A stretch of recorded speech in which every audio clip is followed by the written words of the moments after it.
But let me take a step back and talk about the IMarEST strategic goals. We have, for the 5-year period, we have 3 strategic goals. One of them is to promote professionalism and technical leadership. Number 2 is to support the development and sustainability of the marine sector, and to be a high-performing organization delivering strong value. And today's presentation will focus on goal number 2, which is to support the development and sustainability of the marine sector. Hopefully that will come to light as we progress through the evening. I was, speaking of the IMarEST, I was reading an article in the Marine Professional. The Marine Professional is a monthly magazine which is sent out to all IMarEST members. Very interesting topics. In the Jan 2019 issue, there is an article on running an efficient ship. We all know ships are expensive to run. Runs into several thousands of dollars on an average for a ship per day. So it looked at how are ship owners controlling their costs, basically, right? And it's obviously focusing on the technical aspects, typically on retrofitting a ship with energy efficient devices, propulsion improvement devices, some software, changing some processes. And the article is very interesting. It's also complemented with some case studies, so it gives you a realistic view on what's going on out there in the industry.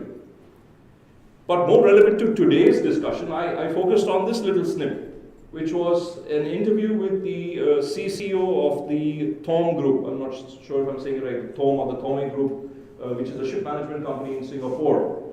And they run ships very efficiently for their customers, for ship owners. And what this gentleman, Klaus, was asked is, having put these measures in place, how do you know they're working? So you can only manage what you measure. And there are many companies out there who are promoting their products, their energy efficient products, but how do you know they're actually working? Well, what he brought to light was the fact that they collect data, they collect large amounts of data, and which is communicated to the shore daily. And that data is analyzed, right, and which allows them to take corrective measures, thereby leading to a reduction in the environmental impact as well as increasing profitability. I've just highlighted the key words here in this huge article. So when we look at every ship owner's intention to, let's be honest, run profitably. Shipping is a business, it has to be profitable. And in order to do that, in this day and age, we have the equivalent of a smartphone on board ships. Data needs to be collected, it needs to be communicated. Large amounts of data these days needs to be communicated to the shore, analyzed, and then sent back to the ship for decision-making analysis in a very crude form. So it's become increasingly important for communication between ship and shore, much like what we've had in the recent. Introducing our first speaker for the day, Rob Parkin. Now, Rob has worked in maritime communications and digital media for 20 years. With a journalistic background, Rob has focused on the inextricable link between connectivity and content, specifically in the niche environments such as shipping and remote land bases. As both the technological and digital narratives continue to swiftly evolve, he has applied his considerable experience by working for leading communications and licensed content providers in delivering effective service solutions to ship managers and seafarers alike. Now with KVH Industries, leading innovators in remote broadband communications, Rob and his team are relishing the challenges of working directly with ship managers in servicing over 20,000 vessels globally and fulfilling their ever-growing digital expectations with new, elegant, efficient, and economic solutions. Rob Parkin.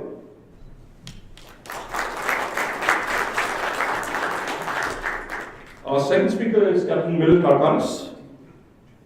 Milind has worked in the maritime industry for 40 years. He wore the sea boots for 15 years, progressing from cadet to master, thence moving ashore. He has worked ashore with a ship manning company, leading classification society, a leading ship management company, heading the operations and HSQE department, managing over 45 vessels.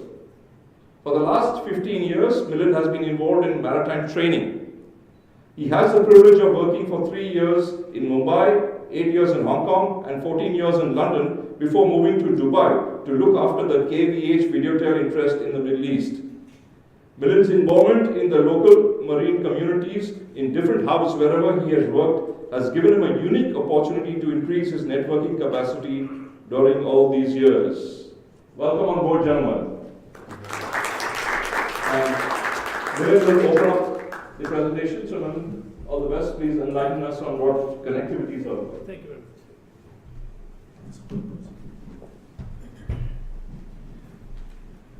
Thank you, Nikhil, and good evening, ladies and gentlemen. I'm delighted to see the number of people over here. Thank you for coming all the way from various destinations, and it's a pleasure to see the full house over here. Thank you very much.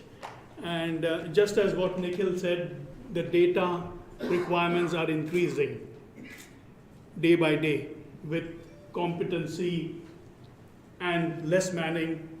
So it's more important that ships are communicating more with the shore. And we are here to tell something more about our the connectivity and the speeds, the data progressions, which we have made innovations. I have with me my colleague, Rob Parkin, who will start the presentation. And if I may, please call Rob.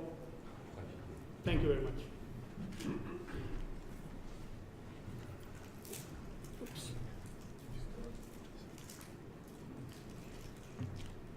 Let's get off that photo. Yeah. We were all commenting about that. Thank you, Milind. Thank you. Well, good evening, everyone, ladies and gentlemen, and distinguished members of IMarEST. Nikhil, always a joy to be here and supporting you, and thank you for inviting us back. It's actually been just short of 12 months since we did a similar event, so I can only conclude that first event went okay. So here we are. Yes, it's a heavy subject. Digital connectivity and training. It's a lot to talk through. So what we're going to do today, Captain Milind and myself, we're going to try and give you an overview from our experience. I think it's always best to speak from one's own knowledge and share that with you, and maybe we can stimulate some discussion, some thoughts, and there's always more than one idea or piece of knowledge on any subject, so let's really stir this pot up. We've already done the fine Photoshop cover-ups there, so there's Captain Milind, who represents us here, Sales Director over here in Dubai, representing the Middle East for both ourselves, KVH and Videotel, are one of our key training partners, and myself.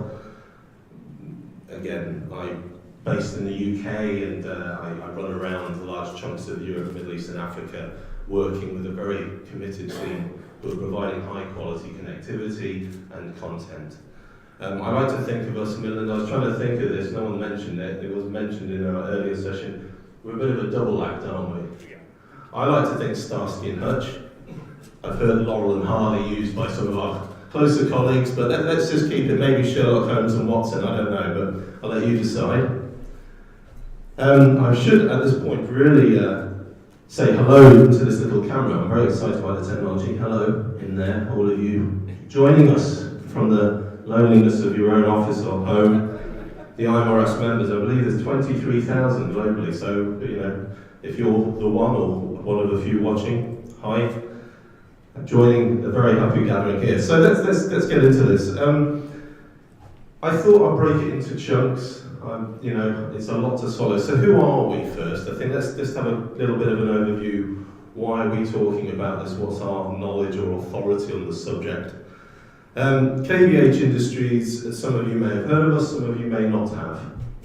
So I'm going to just introduce a little bit about our company, and then we'll go through connectivity in a nice step-by-step format, and you know, hopefully That'll trigger some thoughts and ideas, and then we can really start a bit of a two-way discussion. So innovation that enables a mobile world. This is a little piece that really summarises our company. So if I could draw your attention to the screen. We live in a world in constant motion, on land, on the seas, in the air. We're never at rest. We need to know where we're going, to stay in contact along the way, and to bring a little bit of home with us. At KVH, we enable that mobile world. We guide people on the move. We allow them to do things they never thought possible. And we make sure they're in constant touch. That's quite a challenge. How do you guide people safely through harsh weather, rough seas, congested city streets? How do you allow first responders or soldiers to act quickly while minimizing the danger to their own lives? And how do you make sure that everyone has access to the internet, news, and safety training virtually anywhere on the globe? Solving tough problems is what we do, and constant innovation is how we do it, leading to a long string of firsts in the industry. And soon, our new photonic chip technology will help deliver on the promises of autonomous vehicles and unmanned technology. Driving that innovation are more than 650 people serving customers from more than 140 countries around the globe. Hi, I'm Martin Dixon-Hannigan, one of the founders and CEO of KVH. I'm incredibly proud of our global team. We design, manufacture, deliver, and service every KVH product, taking total responsibility for our customers' success, all with a dedication to the most elegant solutions and a total dependability. KVH, innovation that enables a mobile world.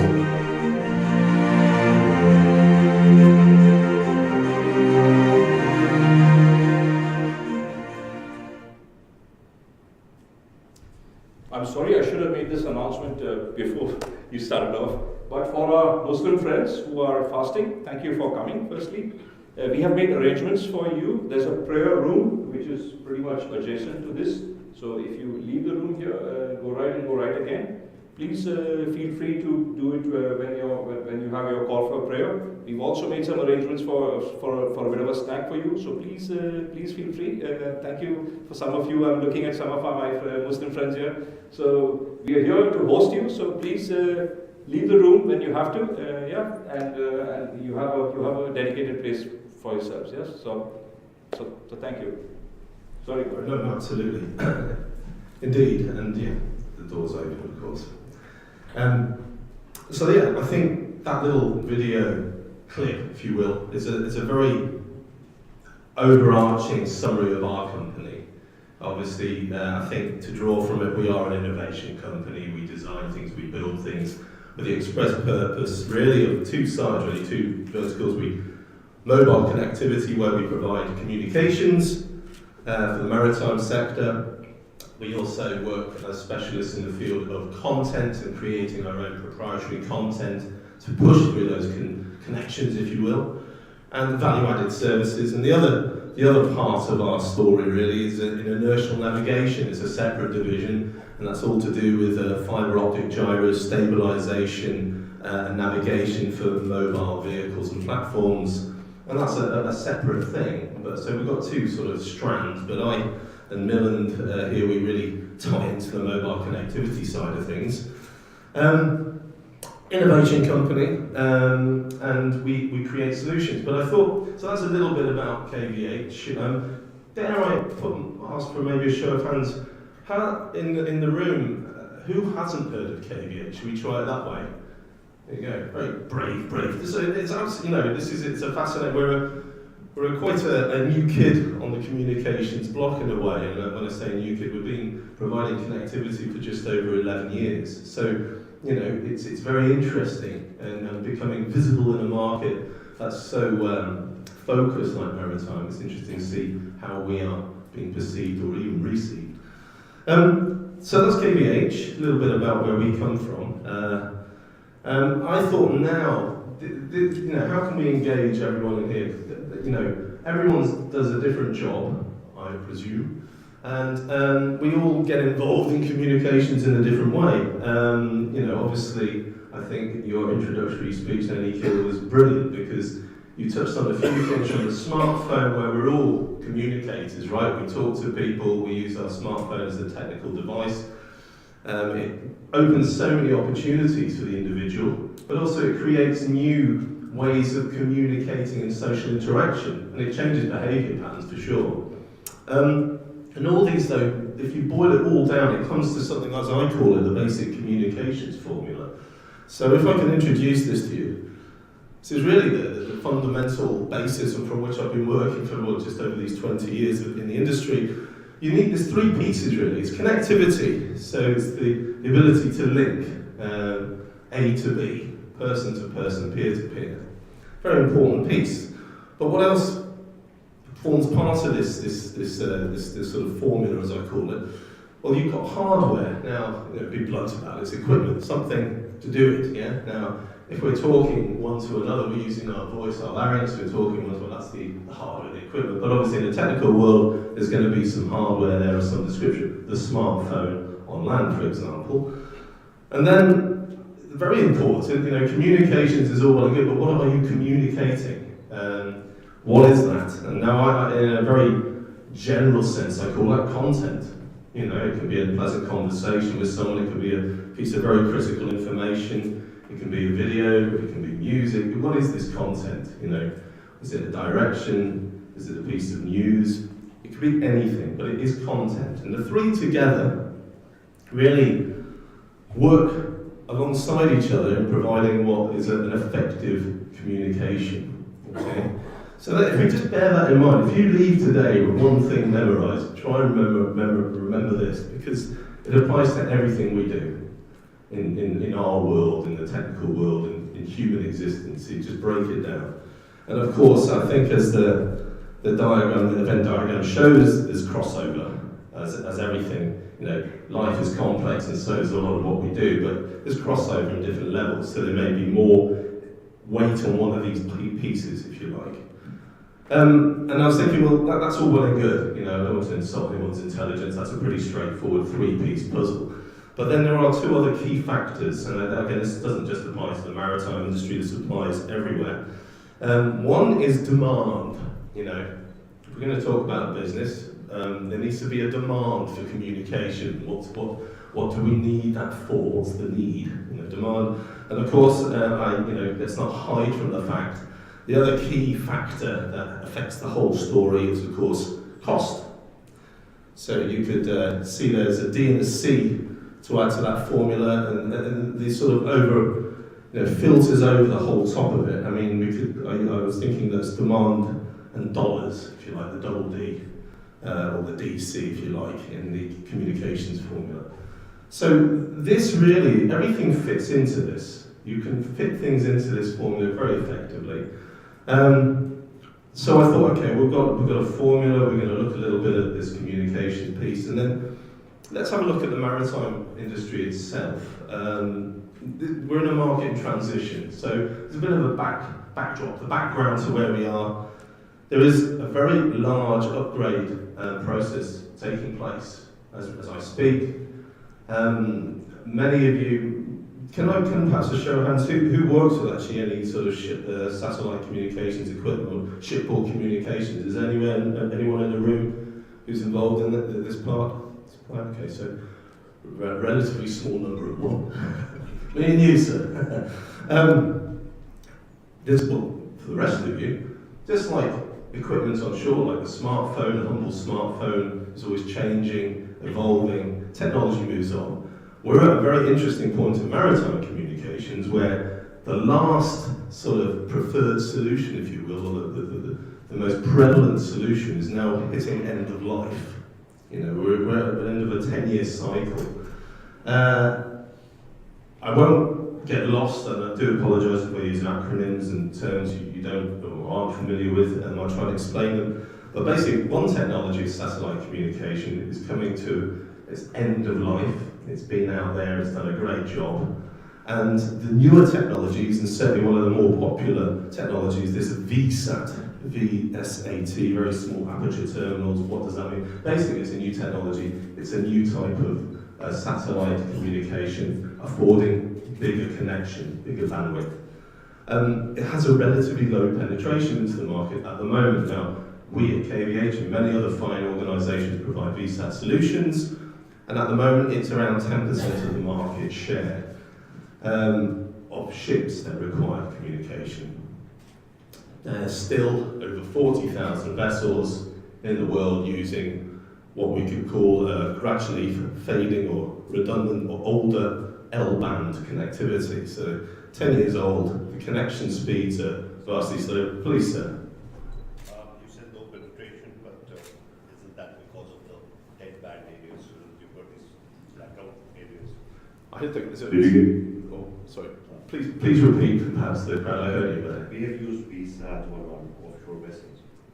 FPS of vessels, the problem that we have seen is there's blackout areas, the North Pole, South Pole, and very big of those equipment. It's a brilliant question, and I'm going to, if I can, I'll take that question. I'm actually going to address that.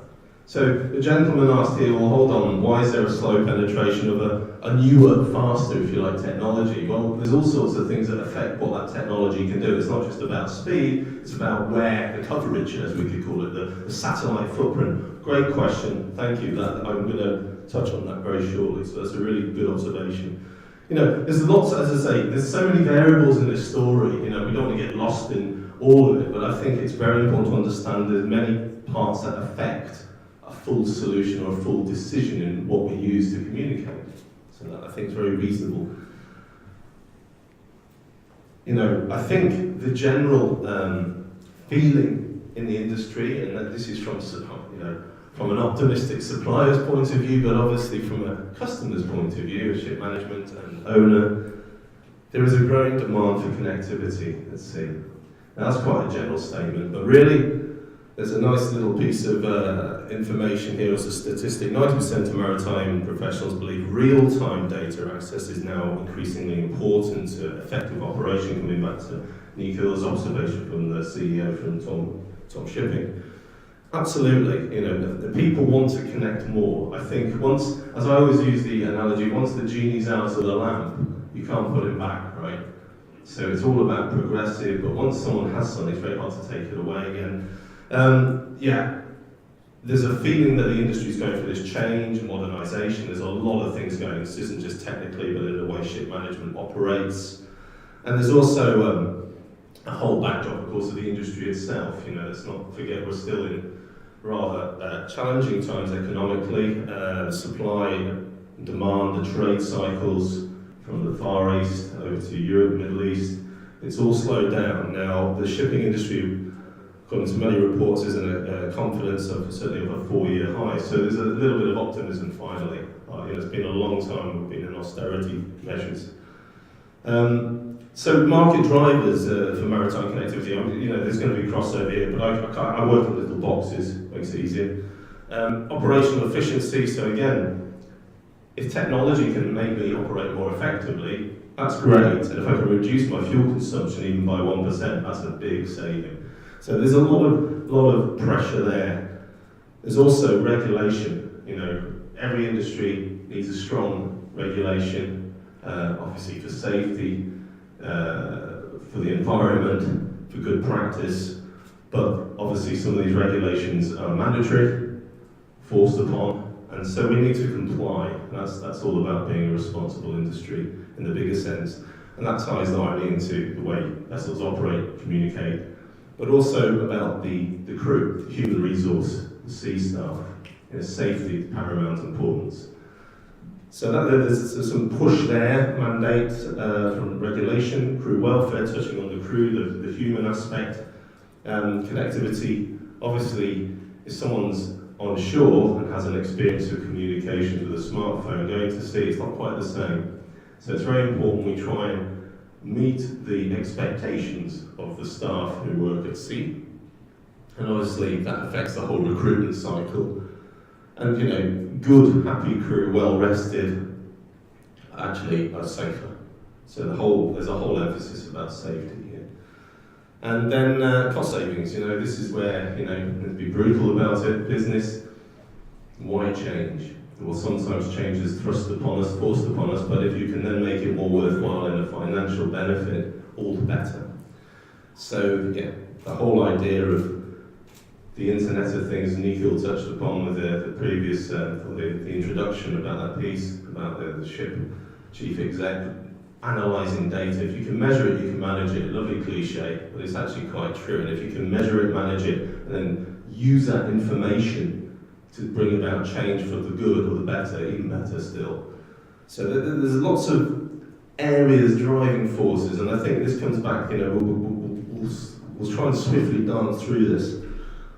Drilling in a little bit more, operations critical, so ship management, everything on board a ship is a business. A ship is a floating office doing a very important job, and so everything that goes on board that takes place has to have a priority of serving the operation more effectively. Absolutely. The big question there is, of course, how do you separate the operational communication with the crew communication? Two very different user bases, stakeholders. Current information for safety and regulation, we've touched on already. There's a big push there. Access to timely and secure data. I mean, we talk about data on shore, there's a whole thing about cyber security is one of the buzzwords or buzz phrases of the current day. But it's critical because the more data we're sharing, the more information that's going out there somewhere, we have a responsibility towards that information and protecting it, preserving it, the integrity of our companies and our individuals ourselves. So there's a whole piece there. And providing sufficient onboard bandwidth and manage usage. So if you want to send more data, you've got to have a bigger capacity to do so, a bigger bandwidth.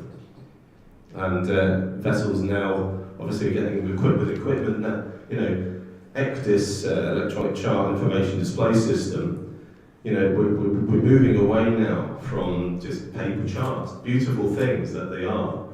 Now it's mandatory that you have electronic chart updates. These are being thrust upon an industry where you have to comply, otherwise you can't operate.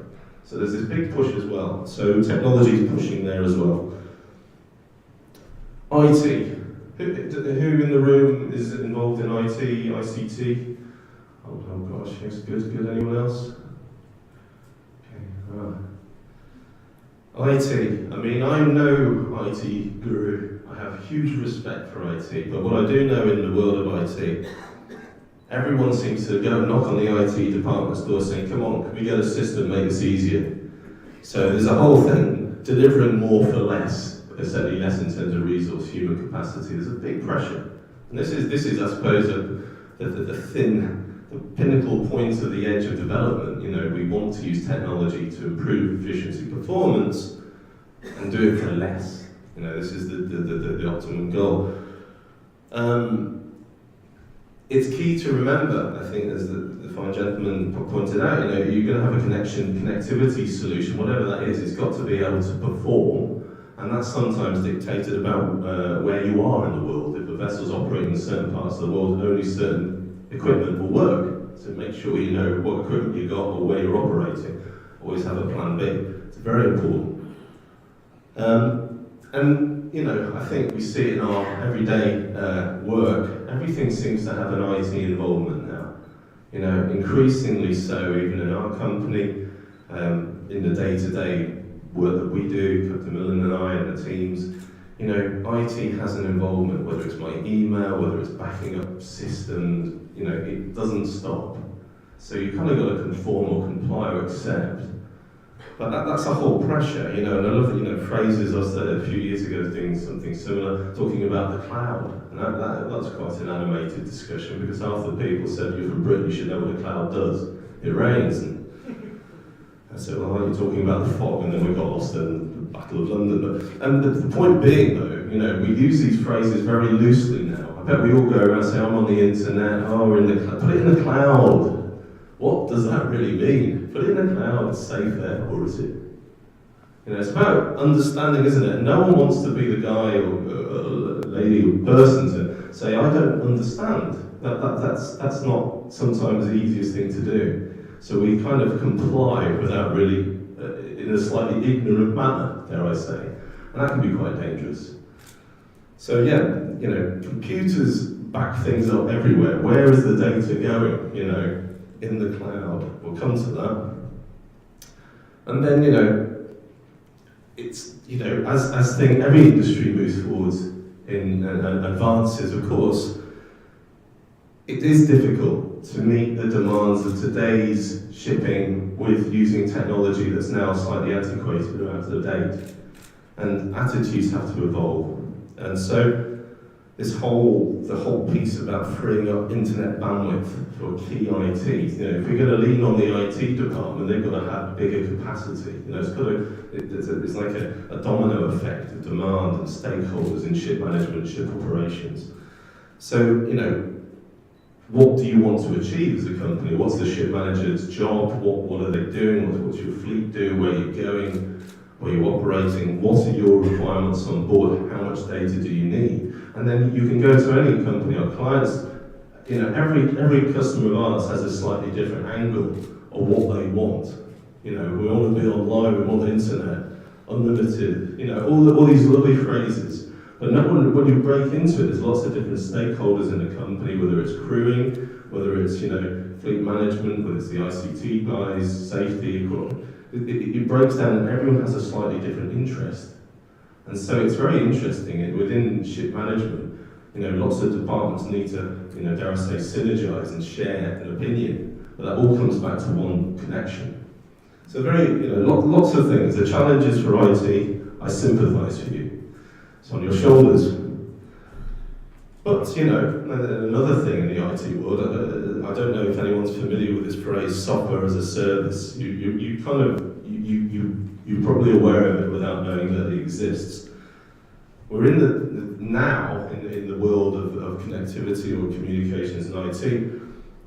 Everything's driven by subscription. You don't buy software for a one-time fee anymore. You'll notice this in the office of your IT departments. You know, to give you some very large company names there, everything is about subscription.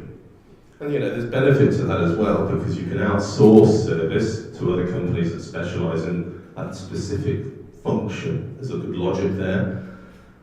It avoids the pressure of always having to update hardware if the software is separated from hardware, and it can always be maintained. You know, in business speak, the flexibility to build or reduce one's solution, whether it's an IT or email, for example, is very attractive. And from a supplier's point of view, we often talk about that as a stickiness factor. Nothing to do with jammy donuts or sticky toffee pudding or anything like that, but sticky. It means there's a relationship of reliance from the customer using a service from a service provider that only they can do. So, you know, this is just the trend sweeps, you know, it's in our consumer lives every day, but it, of course, encroaches and affects business as well in a massive way, and the maritime industry is no different. So software as a service. And then, you know, we touched already on that, you know, I won't labour the point, you know, recruiting, retaining crew, for me, is, you know, one of the most noble and important things in ship management. For me, still, you know, it sounds almost like a Renaissance man saying it, but the human element, the crew, the sea staff, the crew, the officers on board a ship are really the most important resource asset of any ship management company. Good crew, happy crew, effective operation, fewer incidents, fewer accidents, and more efficiency. But you've got to bring people into the industry, and that's no longer as easy as it once was. You know, great phrase there, digital natives.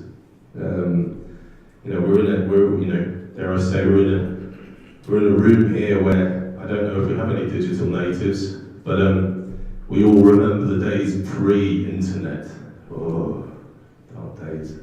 What did we do before the World Wide Web? Before a book.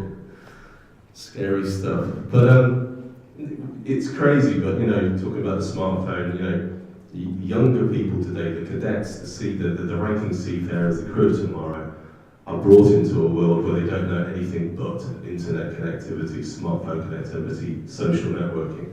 I have a daughter who's 3.5 and she already knows how to use the tablet better than I do. It's worrying. Okay, Peppa Pig's not my favourite viewing. However, the point is she's already immersed in this environment, And it's there. So we've got to think about this, it's very important. And of course, crew morale is critical.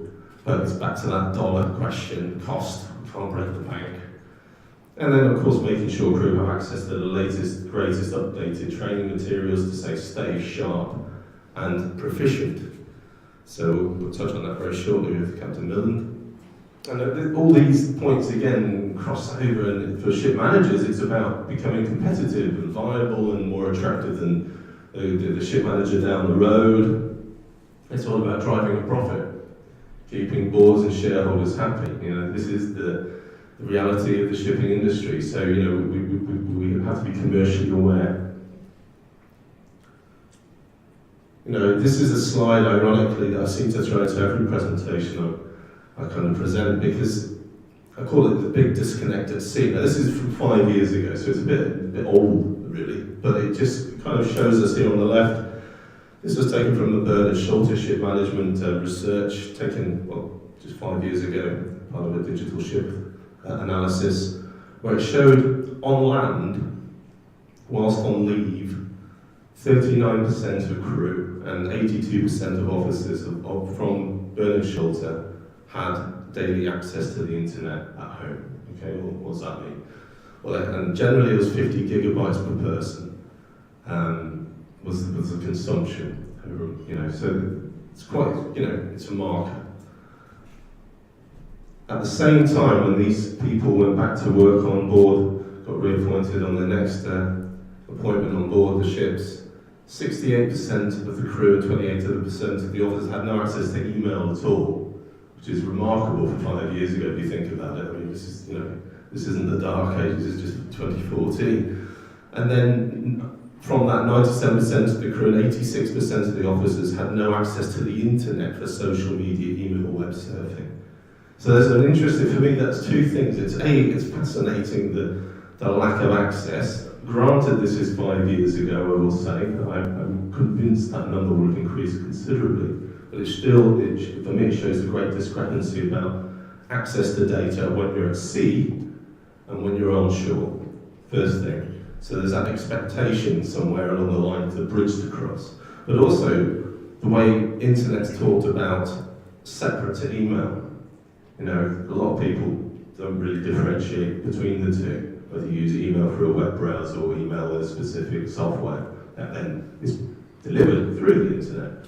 So it's interesting, that for me that's just like chalk and cheese, very different experiences. And that really for me is the story of digital expectation. I don't think any of us really go home saying, well, how much data did I use today? Maybe you do.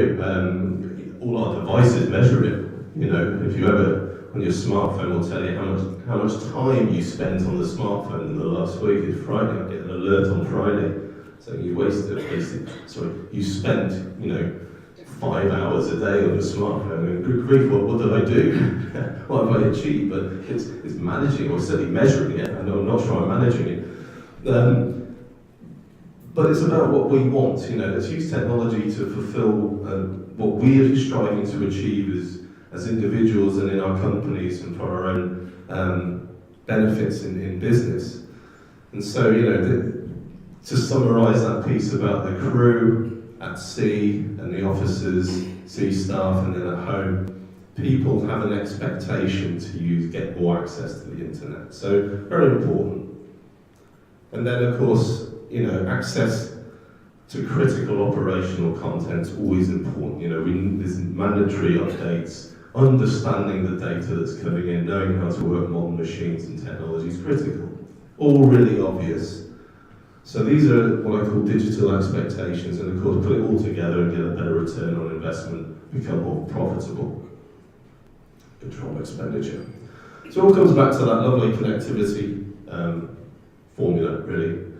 Now, I'm going to go into sort of a rundown through some of the technologies very quickly. This might enlighten some of you, it might send you into a semi-snooze, so I'm going to try and keep it lively. Applying that to my working life, I thought I would share my world with you in a very brief way.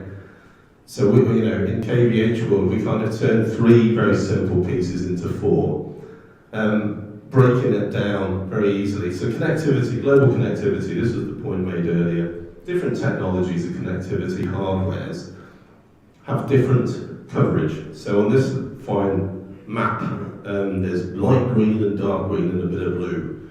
And those show where you can get access to a communication through a satellite antenna on certain, well, certainly in our network. And to briefly summarise that, that's 29 transponders, 19 satellites in a geostationary orbit, which of course we all know is 22,236 miles above the equator. So these satellites fixed in position against the movement of the Earth, and they're providing a coverage for users accessing that network with the right hardware. In our network, so I was digging into the archives in 2016, we delivered a lot of data and a lot of voice. So 23 million voice minutes, whoa, that's a lot of talking, right? And 668 terabytes, which is just a load, okay? And that's 2 years ago. I know it's shooting up exponentially. Now, so we talk about the coverage where, speeds, we provide services that run up to 20 megabits per second to a vessel and 3 megabits per second from a vessel.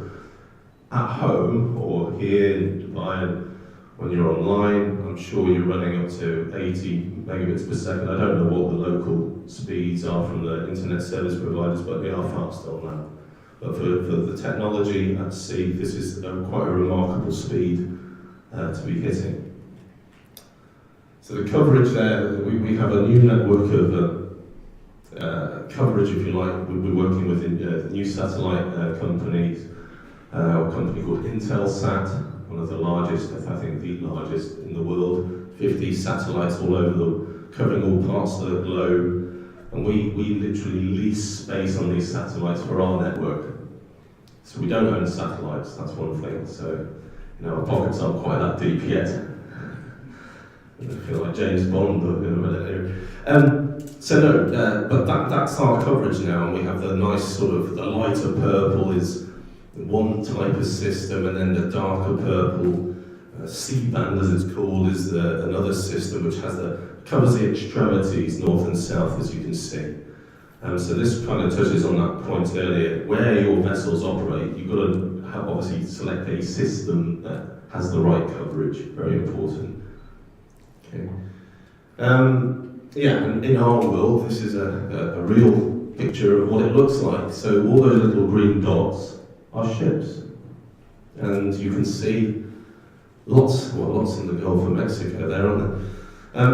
It's a fascinating thing. This is a real-time, so talking about real-time data analysis, it shows where our customer base, so we've got just over 7,000 vessels now using our equipment, where they are and what they're doing.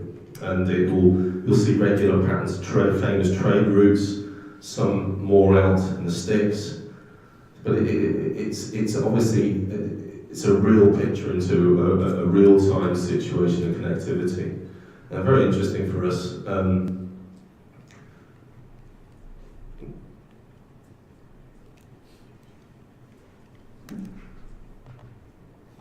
we have a freeze, which is always an interesting thing. Oh my word, look at this. I do apologise to technology. I was going to call the ICT guru. I'm just going to ignore this message. Oh my gosh. Below. Something's just jumped up about a software update, speaking of background data.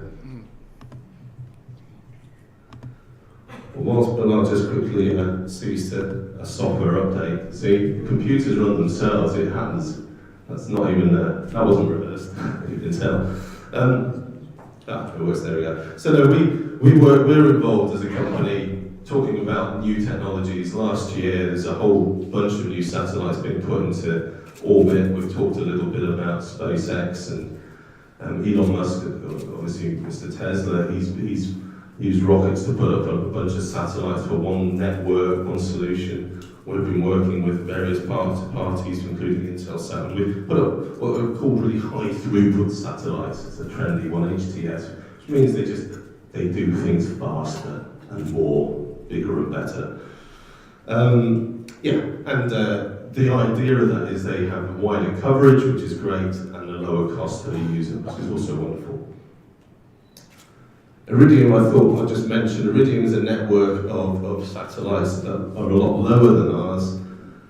We work with Iridium, so we're not on one sort of trick horse. We work with many providers to provide our network of coverage and communications, but Iridium run at slower speeds, but they're a very significant company. They operate on an L-band connectivity, and there's various plans coming out from their new launches called the Iridium Certus. So that's very exciting development. So there's choice in the market, like any industry. You expect there to be choice. There's choice of communications operator as well, of course, and knowing what's out there is part of the decision-making process. It's a very exciting development there. Content delivery. Well, we've established that there's a need for communication and there's content. How do you deliver it? Or you can just put it into your connectivity, your pipe as we call it, or you can send it in a different way. Now, we realise that in our world, a lot of people want to download things that aren't mission critical. So we try and keep a paid for connection focused on operational critical data, and we try to send other data in a different way. In our world, we use something called multicasting, which is like a broadcast. So right on the left here, you can see a sort of diagram, 3 vessels and a lander station shooting data up to a satellite that's coming down to these ships, and you see lots of lines, basically, probably hard to distinguish from down there, but the yellow represents an uplink from the vessel, and the blue downlink. And the point of that is content is sent to each vessel. Each user's using it at the same time, and basically it creates lots of content and lots of connections at once, which is very inefficient. Whereas on the right-hand side, the broadcast, you send it once and you push it to every vessel in the network, and it's consumed. So it arrives, and no one half the time even realizes it. And if you keep that separate to your normal connection, you're not paying for the delivery, and then you have a choice of unloading it, if you like, or accessing that content. It's already there. So it's a very effective way of delivering lots of big data. We call it IP Mobilecast, but really it's a broadcast solution. In our world, again, to probably get a little too deep, this is a diagram of our network through the course of time, the amount of data that's being used at any point. And you can see it goes up and down all the time. So we've got a very large network with large capacity, but it's not running at 100% capacity ever. That'd be hugely irresponsible on our part. So it's up and down through the day, depending on who's online when. So we use all the extra capacity that we bought, effectively the background layer, as we call it, that we bought the connection already. We paid for the airtime, but we're not using it. So we use that. And we actually use that to give back to the customer base in our network, and we deliver large amounts of data. So 500 gigabytes a month is going to every one of our users, whether they know it or not, and they're not paying for that delivery, it's just arriving, which is quite a nice thing. That's quite a significant chunk of data, and certainly wouldn't, if you had to pay per gigabyte, that wouldn't be happening. It would be cost ineffective. So yes, that's one approach, and different companies have different ways of doing it, but I think the point here is we need to think about data and how we send it, what type of data is it. And finally, the onboard hardware aspect, really, it kind of links very closely to the coverage. We talked about high throughput satellite, HTS. These are a couple of examples. The bottom left there is one of our antennas, and it has its little hat on, array dome, to keep it protected from the elements. And the one there is an Iridium antenna, an Iridium pilot, if I'm not mistaken. And these are pieces of equipment that are used to link to the satellite. So you need one of these, and they come in different shapes and sizes. And these are examples of the three, sort of our three solutions, and they have different sizes and different coverage areas and speeds. So that's an example of the hardware that's required. Again, below deck, you can have lots of bits. We're trying to squash it all down. Technology is allowing us to miniaturize a lot of data. So, and it's also allowing us to miniaturize a lot of the hardware. So instead of having large racks of equipment, more risk of things failing or not knowing what's not working, we shrink it into one box. But it's the same as the smartphone story. Everything's getting either smaller or bigger, depending on what the user wants, but it's packing more punch. And content, all sorts of content. You know, everyone's got their favourite content, whether it's personal or for operational use. E-learning, which is the point I pass over to Milind very shortly, and crew entertainment. So there's a range of data. And the one thing I think, which nicely, it's almost as if we worked together in preparation, which we obviously did.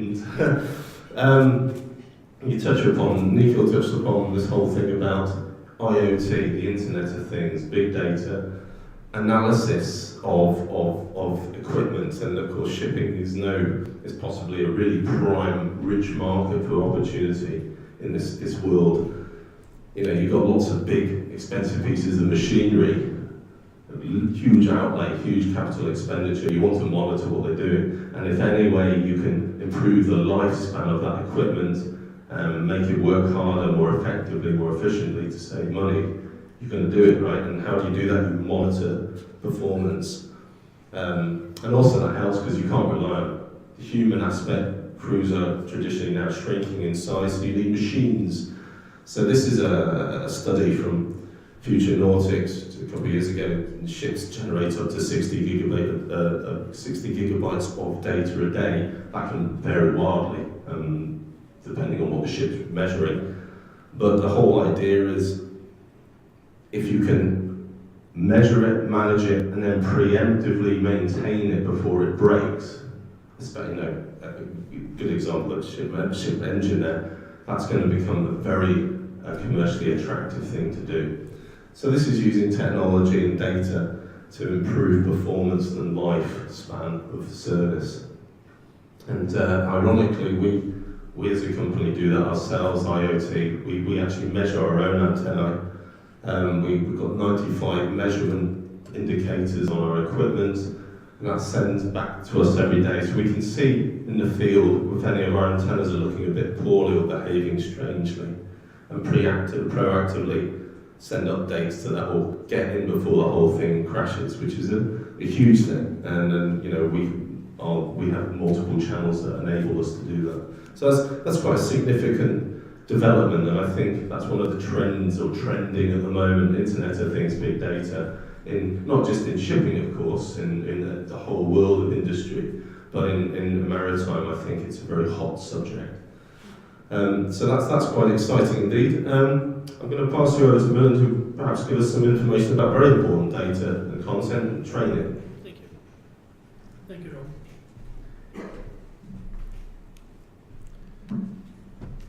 Rob mentioned about the equipment getting smaller, the comm box which he showed, which was big rack, getting smaller. Nikhil mentioned about smartphones. They are getting smaller. One thing which is not getting smaller. Any guess? Money. Cost. Regulation.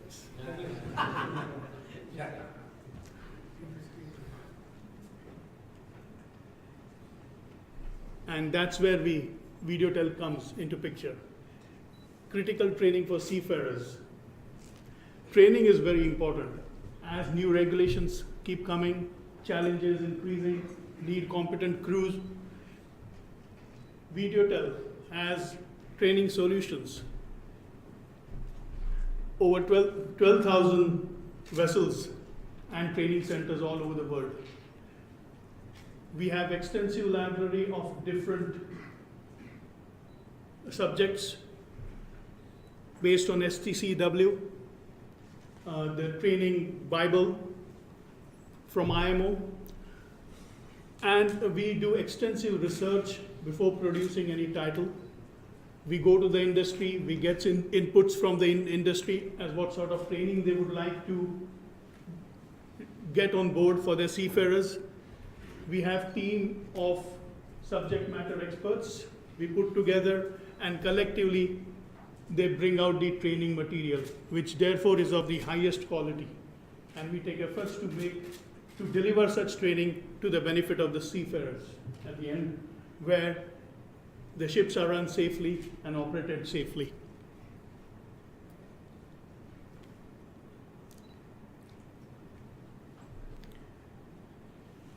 Seafarers can train anywhere with our award-winning contents. We have won various awards in terms of production and quality of training material. We have, besides training, what is also important, as you will recognize, is record keeping. The managers in the shipping offices, ship owners, ship managers, they need to know how the crew has been trained. Is it effective? How many people have completed their required training? How many have not done the training? Negative reporting. Which is the most commonly watched program? These are the things where the training manager can look into and fine-tune the training, which at the end will benefit the safe running of the vessels.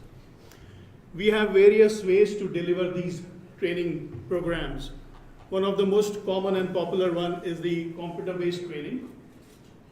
We place a box which has all our training programs loaded, and the masters and the crew on board can access the programs.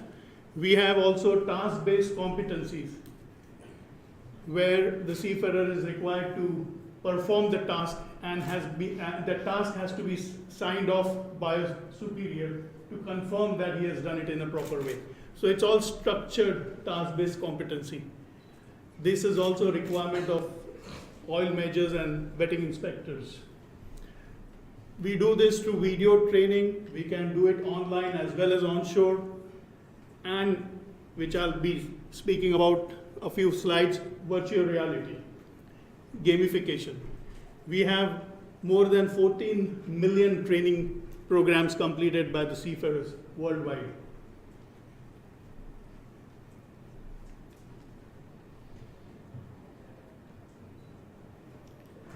This is the online learning continuum. Now, if you see, this is what people read is the least likely to be retained. What they see is more likely to be retained. What they see and hear is even more likely. What they say and write is even higher than that. And what they do is the most likely to retain. Now, that is related to simulation and games. The level of instructional design goes from lower to higher as we move up. That means simulations and games require more instructional designing, more innovation, better techniques. And that brings me to virtual reality for training, which we have recently developed. And I'm very happy to say that Videotel is the leader in giving this to the maritime industry. We are the leaders. We have just started this, and it is being accepted quite well by the industry.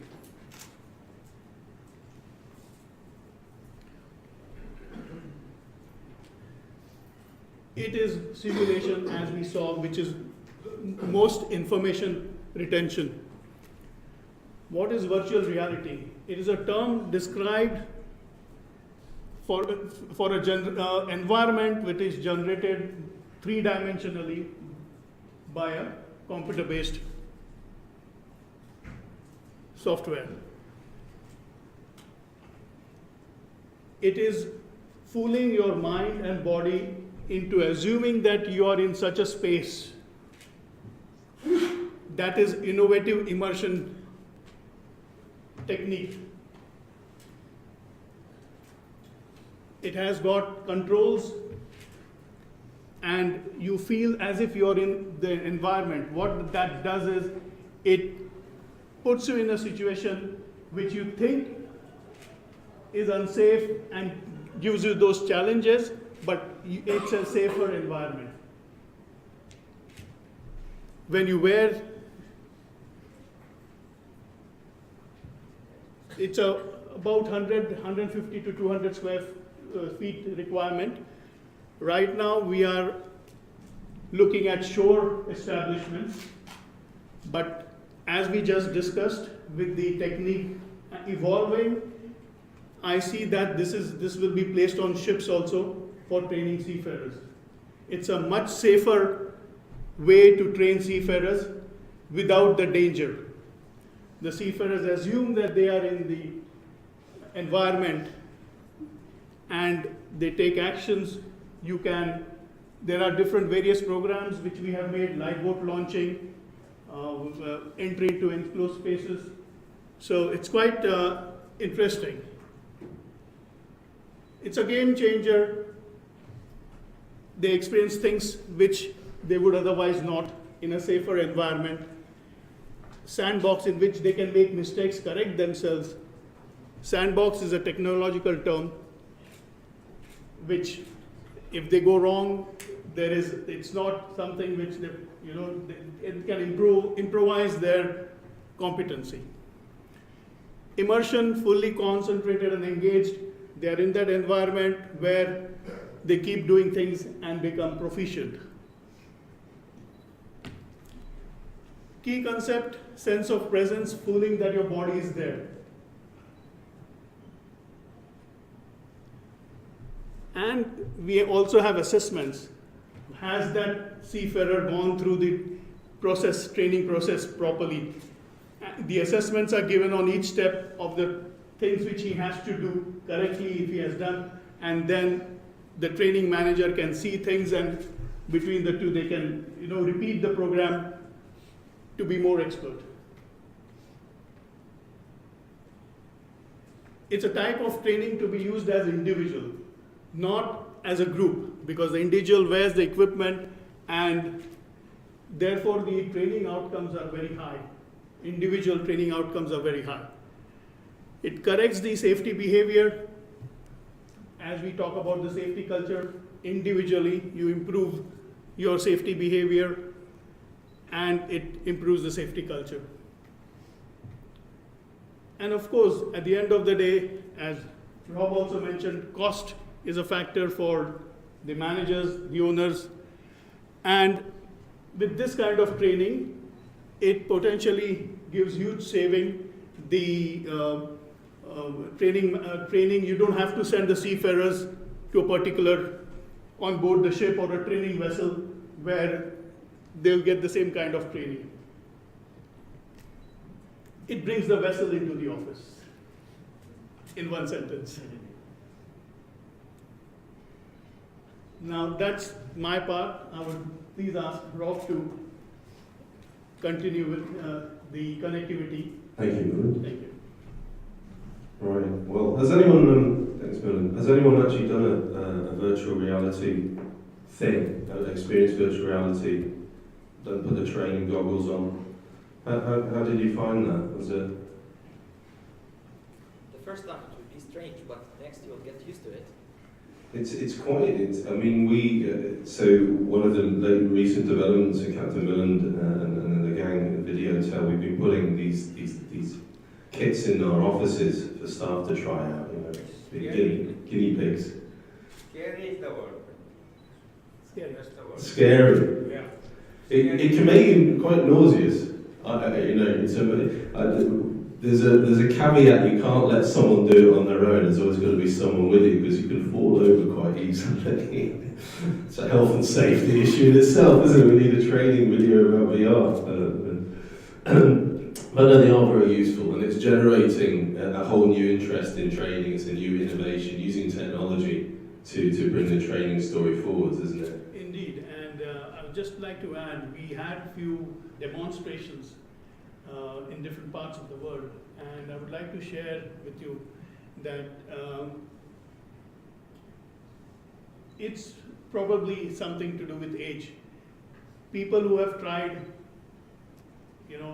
senior people, they take time to get through. But we have seen some juniors, some cadet level, they are absolutely spot on.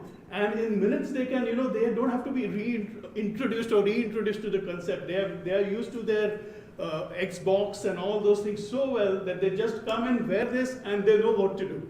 It's amazing. I mean, it's a big difference between our thinking and the modern, youngster, 18 years old, who wants to see and do things which he has been used to playing games.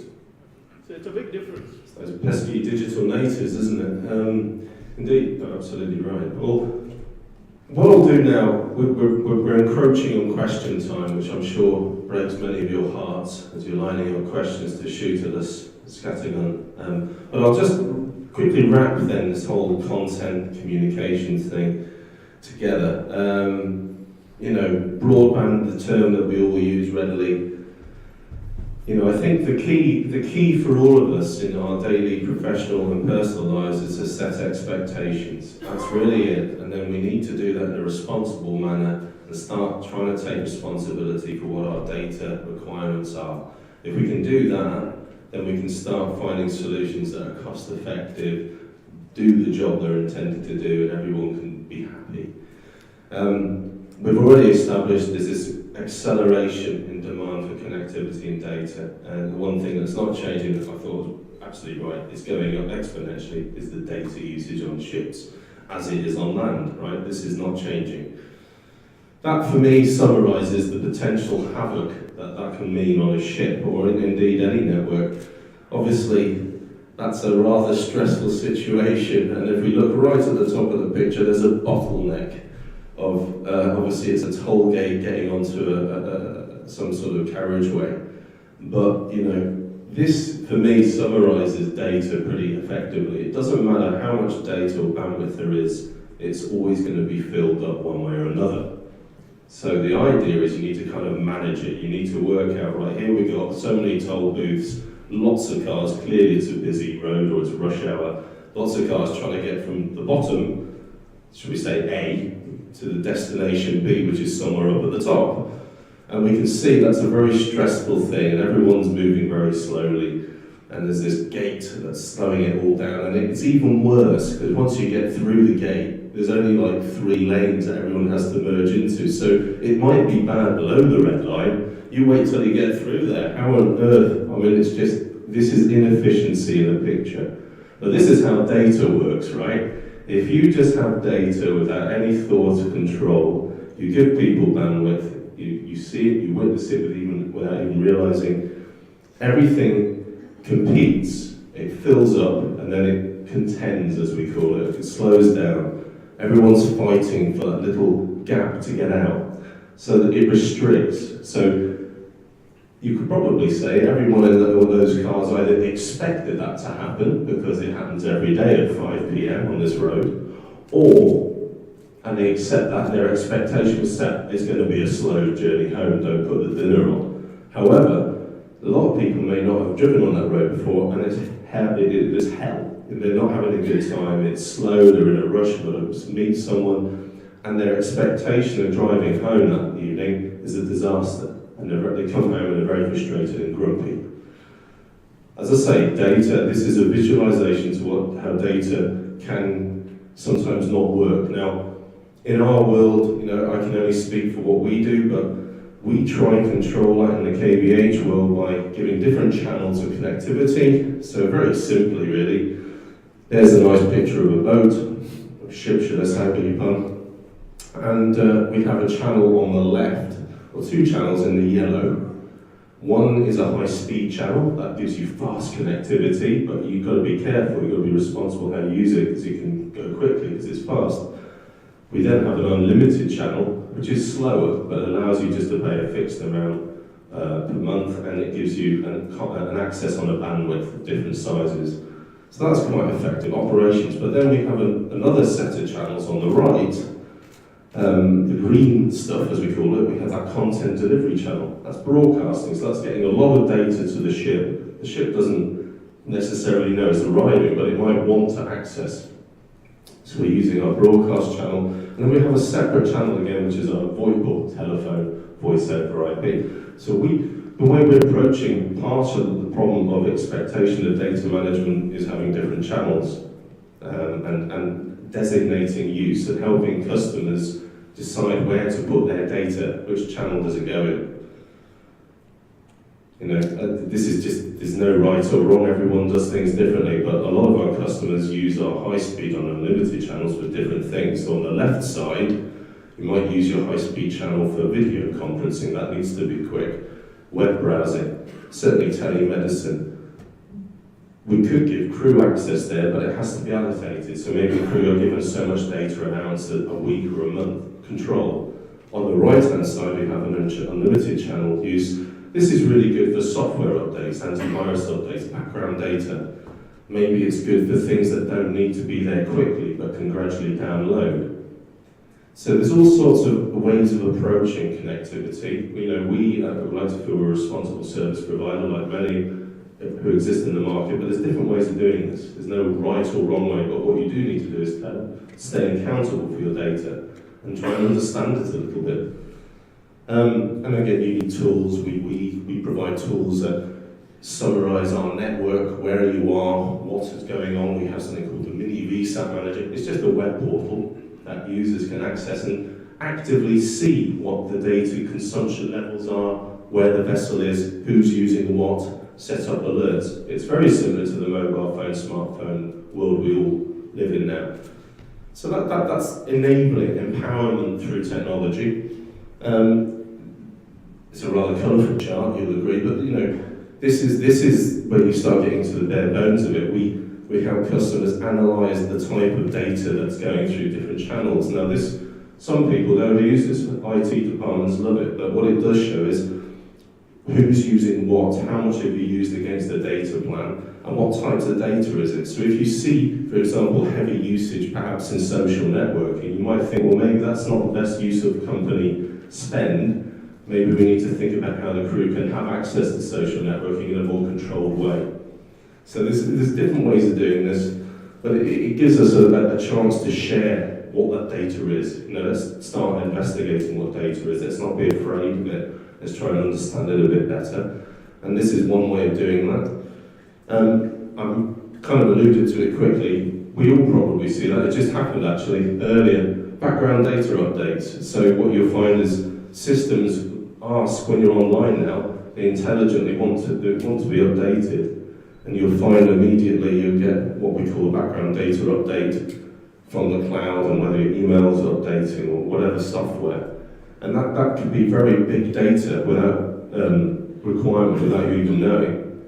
Or you can restrict this, you know, so there's ways of controlling background data because it's happening. So there's, again, things are going on that you're not aware of. This is an example, really, what we do. So the green shows bulk transfer. This is sending huge amounts of data.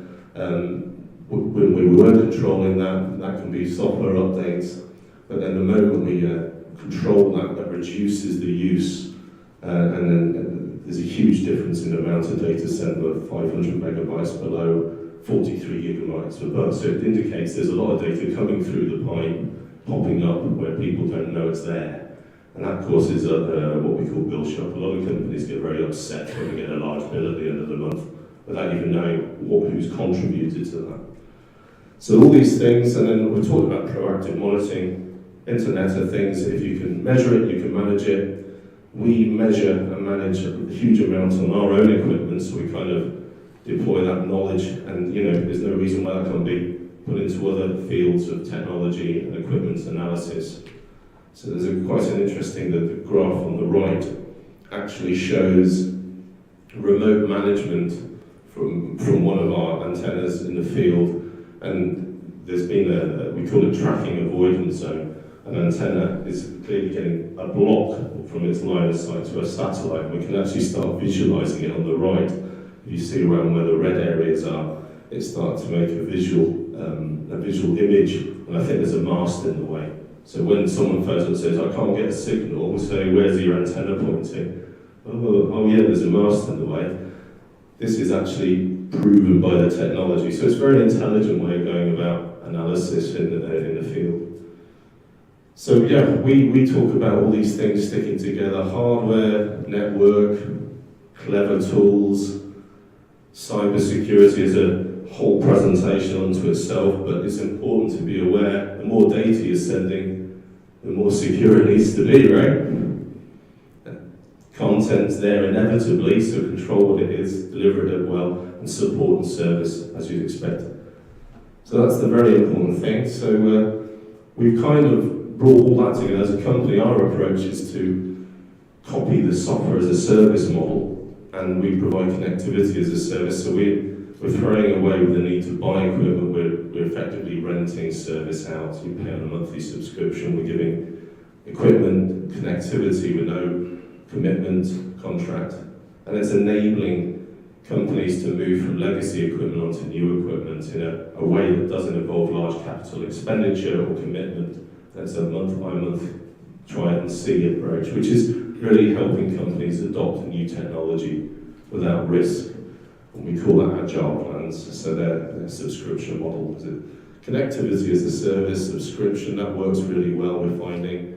It includes everything, so it's a one-stop shop, all-in-one solution. It's a bit like the smartphone again, the triple play as we call it. So that's one way of doing it, and that's trying to accelerate technology adoption in our industry, including airtime and content. So that's been very effective for our company. And so, of course, if we remove the wrapper from that, our little logo, and we bring it back to the basics, it's all there. So I suppose at this juncture, just check if everyone's still awake. Thank you for listening. We, Milind and I, welcome a short run of questions if there are any. I think we're still in our remit of time, aren't we, Nikhil? Well, if anyone's got a question, there's a gentleman with a microphone. Brilliant. Thank you. Arjun again. Just a quick question. Maybe it was during my departure for a few minutes, your wife has considered. You talked about hardware, but are you also in the process, do you also supply routers? Because if you notice, the hardware is not only the data transmission, but also the network that is required on board in the accommodation area. And if you do, can you just confirm yes or no? Yes. Okay, you do provide routers. We are from the tical industry. Now, ticals unfortunately have a limitation to have the routers either on deck for Wi-Fi connection and an engine. Do you have any routers which can be utilized in those areas, the unsafe area in the deck and an engine? Sorry, just setting the safe area and the safe area and the engine room. Engine room will have a lot of seats, so obviously there's going to be a lot of interference. It's a really good question. I suppose the question is really to sort of explain that question. The way I understand it, once you've got connectivity on a ship, so we've got the ship connecting, there's different requirements in different parts of the vessel.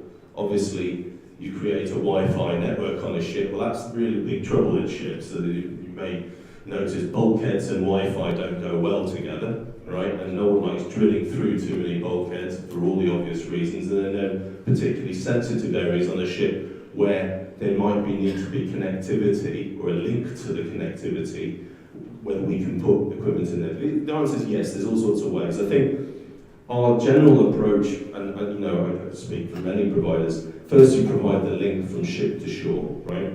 But when you're on the vessel, all sorts of asset, if you like, requires monitoring and measurement. So if the engine room, if engines need monitoring, absolutely, there's a way of monitoring engine analysis, but you'll find actually the engine manufacturer will control that, and they'll have their plugins, but you need to still get that data somehow from the engine room to your satellite antenna back to shore, right?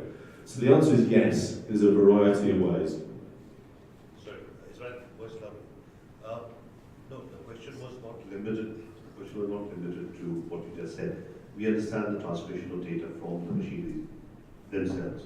I'm talking about the Wi-Fi connectivity available. I'll explain to you why I'm asking this. There is a lot of software like your VR, which can be utilized live when you clip it onto your thing, and you walk on deck, and you can actually transmit the images back in video in real time to the office. There are days when you're working and you have somebody sitting in the office guiding you. You're stuck with some problem and they can guide you live. Yeah, absolutely. The remote diagnostic. But you need Wi-Fi connectivity to that device, either on deck and also inside the engine room. Do we have the technology today, or is it coming, which is safe enough to use in time on time and strong enough to use? The certification of that equipment I can't speak for. I know of, so we talk about video medicine as an example of that, and analysis where someone's got a video, we have the connection ability, so the power's there, the equipment and then going into certain spaces in a vessel with Wi-Fi and the safety as such, I can't speak to, I'll be quite honest with you, but the technology's there, yeah, so I suspect it's more lining up a certification and a regulation for that. But yes, the theory is people can go around with virtual cameras, they've got an earpiece in and they're saying, hey, this engine part's got a big problem. I mean, if you follow that natural argument on, which is, you know, we're an innovation company, you think about 3D printers, don't you? Well, hello, this part in this engine's gone wrong, someone's pointing a camera, someone on shore's analysing, thinking, grief, the gasket's blown, or whatever. And then, of course, they will hold on when you next import, or when we're not import for another 3 weeks. It's, oh gosh, we've got a problem here. No, well, let's get the 3D printer and print it out. I mean, this is where it's all going. But I think it's a very good question, and we should have a chat further outside of that. First of all, I want to congratulate Bob Parkinson and Mr. Milind. Why do I want to congratulate Bob Parkinson? He has given such a magnificent presentation. It has helped me in my domestic life that I have no generation gap in my grandchildren. What do you like? Second thing, No microphone there. Don't give that man a microphone, please. second thing for Milind, I was just watching. With all the information explosion, I was thinking, what is the fundamental in it? When we were apprentices on the ship, there were 3 or 4 fundamentals. One is, tell the person what to do, show the person what to do, watch what is he doing, and then take the corrective action. And wow, you brought a very good slide. Online learning continuum, it has everything. So I think your systems are really, really good. So I wish you success in this market, and there's nothing more that I could add. There's no question, there's a statement. Congratulations. Thank you so much. Thank you. Thank you. And actually, nothing has changed. See, do, and take corrective action still is the same. It's only the means, the methodology has changed, how to apply, how it is applied, and it has changed with the modern times, that's all. And we are trying to keep pace with it. The basics have remained the same, I think, and it will remain the same forever. Yes, please. KVH stand for? Great question. It brings me back. This is always the order. What does KVH stand for? Was the question. I'm going to address this to also the viewers in there. If my boss is actually watching, this could be a very awkward moment for me in my career. No. Well, I'll give you the anecdotal short form of the answer. So KVH, when I joined KVH 6 years ago, my company, Headland Media, was acquired by KVH Industries. And Martin, the gentleman who spoke earlier talking about KVH, came to our office and said, hello, we brought you very exciting things. And later in the day, I actually asked Martin, I looked him in the eye and said, hi, I'm Rob, I was trying to make an impression on him. You're my new CEO, very important to get on, isn't it? And I looked him in the eye and said, Martin, so tell me, what does KVH stand for? And at that moment, he looked at me, and then he looked at my senior VP and our finance director, and he said, it's Rob, taking the mickey. And then, because it's KVH stands for Kits Van Heiningen. It's a name. It's the name of the founder and the founder's family. So Martin and his brother and father, the gentleman who watched the video, it's his family name. So that's the short anecdotal answer. After that, I don't think Martin, and I've put this to the crowd out there as well, I I don't know if he ever knew I was being serious or not in that question, but it's a very fair question. It's a family. What nationality? American with Dutch ancestry. So, yes, our head office is actually out here just south of Boston in Rhode Island, but we've got 700 staff globally and we're dotted all over the globe with local presence everywhere. We have offices and service providers all over the world. You didn't catch the name, can you repeat that? I got the van. Kit Van Heiningen. Kit Van Hungary. Not Heineken. And not ever huge. So Kit Van Heiningen, yes. Were there any more questions? I sense that. Last question. Oh, here we go. You've got competitors in the market. Of course. Also. So what is the benefit that we go for KVH? Well, What's the edge? it's a fair question, and I skate on the thin ice when Nikhil looking at me and said, this is not a sales presentation, Rob. No, I think in fairness, like any industry, it's good to have competition. Right? I think absolutely. We all, in the provision of communications for ships connectivity, have different ways of doing it. Our unique spin, if you will, is we're the only company that builds our own hardware, our antennas, and provides a network and an end-to-end solution effectively. So we kind of do an end-to-end, one-shop stop, as it were, for the solution. And we've managed to do that now in a way that you don't traditionally have to buy equipment first, so you don't have to spend hundreds of thousands of dollars up front, capex, to buy equipment for a ship and then get airtime separately and then commit to 5 years. We don't do that. We say, you want a solution, great. Here's a monthly fee, off you go. There's no commitment. If you don't like it, send it back and we switch it off. So you're saying from A to Z, everything is from your own company? Yeah. So you don't depend on the outsource? That is good. Well, the only thing, we don't own the satellites, so we lease huge amounts of data from a variety of very large satellite providers to create a network. So we're not, we have a variety of satellite providers providing our network. So there's always redundancy in the network, and there's always backup. It's critical when you're on the high seas. You've got to have a plan B. So that's our unique angle. And the second question was the cost difference. The cost difference, well, it's it comes, that's back to that dollar question, isn't it? The cost. I don't think it's right. I know cost drives everything, right? We shouldn't be naive in this, but sometimes you spend a little less and you get a lot less. I think it's become commoditized. Airtime itself, even on shore it's already a commodity. At sea it's a commodity now. And everyone tries to squeeze as much out of a spend with fixed cost assurance, if you will, and squeeze as much out of that. But then, it's back to that digital expectation. What do you really want? I think sometimes, I get it, right? Everyone's in a tight spot. There's a huge amount of consolidation going on in ship management and in the supply chain. And everyone's squeezing at the moment because it's still economically stressful out there, without question. But I think sometimes we look at it the wrong way around, and what we should be looking at and supporting our customers, this is a complex, critical service solution. Connectivity is critical and it's complex and it's very consultative. You can tell from the presentation, even when I present this, I know there's a lot to digest. If people remember one or two things, brilliant. But the point is, what do you need? What are you trying to achieve? And by the way, have you thought that technology changes every month, let alone every year? Do you want to commit to a 5-year contract? It's very interesting. So we're very competitive is the answer, and we do things a little bit differently. I think that's a fair answer. If you're really interested in getting to the nuts and bolts, please, contact Milind or myself. We'd be delighted to give you a comparison. And you go 24/7 service? Absolutely. And just to add, Sorry.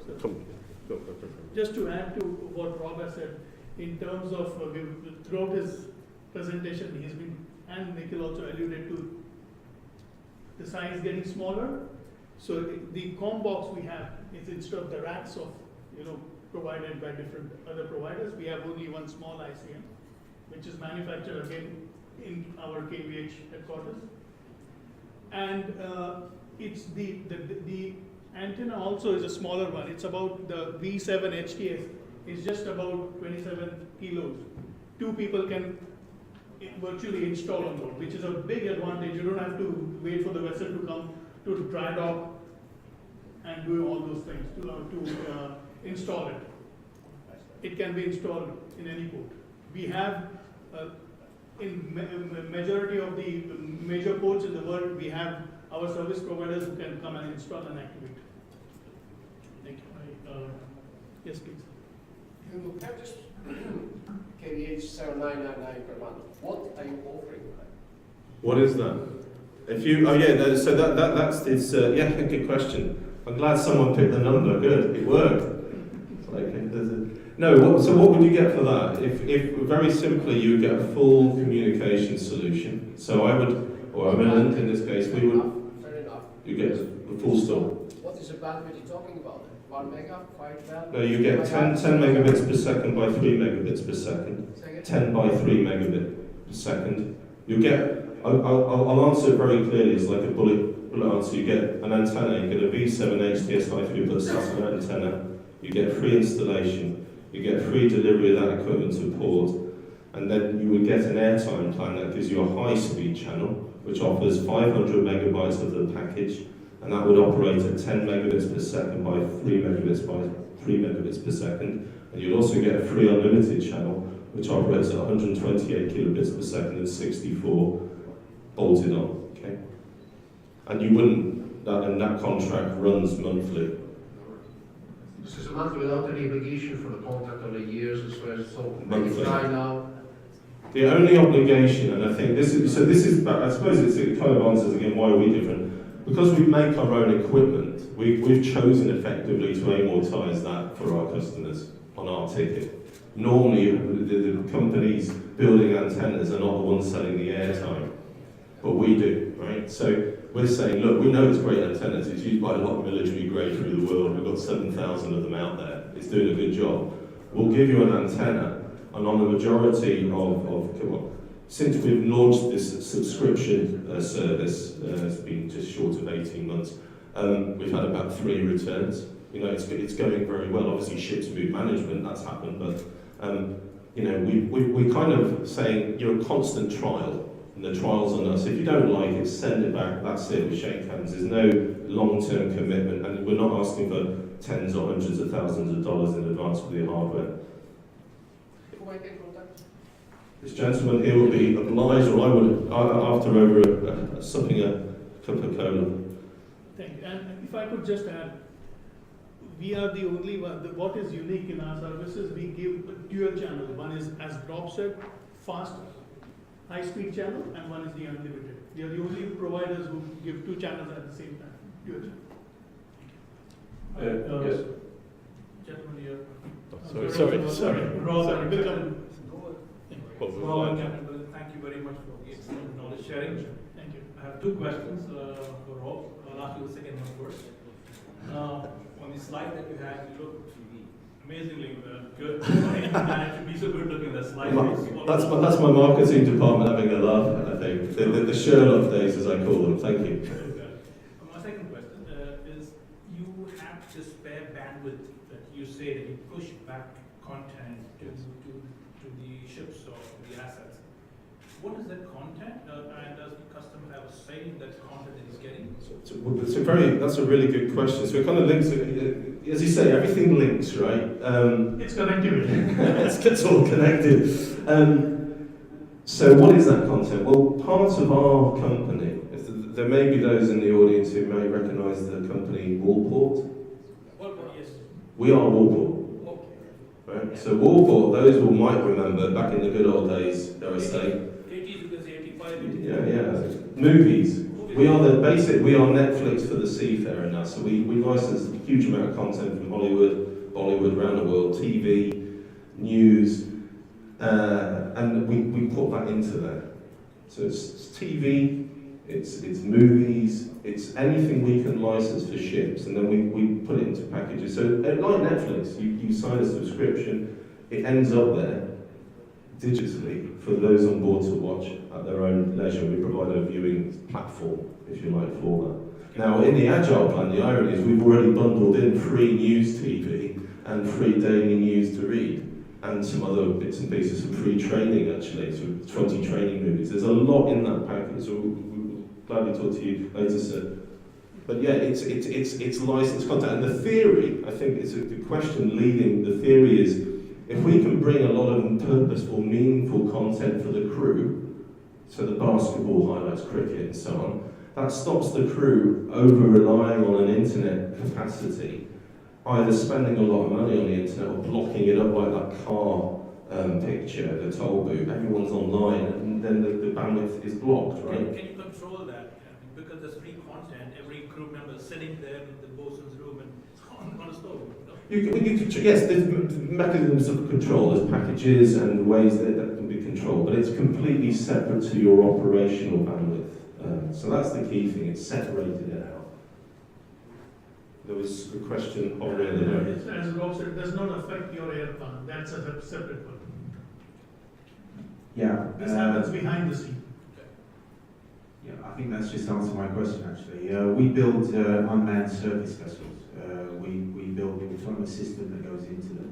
We either build custom-built USVs, or we take our system and we put it into existing vessels. We use a variety of communication systems, so 4G, 5G, but also RF. And if the customer needs it for the online site, then they'll use, they'll choose SAT. The problem is they're not going out for a month. These USVs, they might go out, they might only require satellite coverage, and really it's mainly for, for the fail-safes. So they might only need to use broadband for 1, 2, 3 days on the mission before they come back. Would your system kind of fit into that? Yes, the short answer is there's different, yes. We have the subscription solution that we provide. There are mechanisms where you can boost the plan or reduce it right down, okay? So that's one answer. We also then we can sell equipment and then switch airtime plans off as well for suspension, if you like, for operations such as you described. So yeah, there's, I think, again, this isn't just about us, that the communication supply and market needs to be adaptable and listen to the market. I do believe passionately we've got to listen to what people want. That's a good example. The same story is true in the leisure market. Super yacht world, we're very large in the super yacht world, in fact the largest supplier of SATCOMs there. The owner's only on board 2 months a year. So the rest of the time he needs the system there available, but he switches it off. Yes. Brilliant, thanks. The chief has said, okay. Okay. Well, I guess if I go back to that slide which I showed earlier about goal number 2 of the IMarEST strategic goals, then it's bringing in information to the maritime industry to uplift the knowledge of all of us in the community, from companies such as KVH, who are more or less at the forefront of technology. So I think these gentlemen and the company KVH has done a fine job, and I would give it a tick for the goal number 2. Let's show our appreciation with a round of applause for Milind and Karkhanis. Thank you very much.